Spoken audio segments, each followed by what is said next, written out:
All right, we are getting to the top 20, and as you can see, these fights from here on out are just the most insane, craziest, chaotic fights that have ever graced the sport of boxing.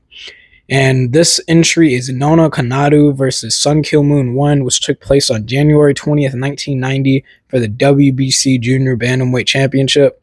These guys had no regard for any safety of both themselves or their opponent.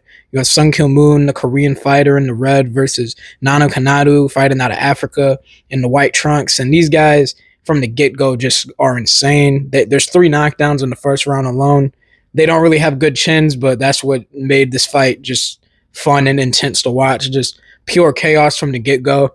Konadu starts to try to box a little bit more, but Sun Kill Moon refuses to accept anything but just going forward and throwing punches. So they continue their war in the middle rounds. They end up trading knockdowns again in those middle rounds. And it's just a chaotic war all the way to the end. These dudes are just insane. Definitely a must watch. If any fight so far on the list that I want a casual fan to watch with no knowledge of it going into, I would say probably this fight. It's just crazy. These guys just go all out. It's a straight up war. You don't really need to know much about these fighters going in.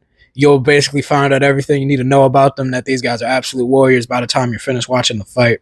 Just a pure spectacle of a fight. I would say the reason it's not necessarily higher, although top 20 out of 1,000 of fights is already very high, is probably because it doesn't have like the drama or storylines that some of the stuff that I have later on the list does, or historical significance, but it's still a great overall fight to watch. Definitely a must watch for anybody looking for just some chaotic fun.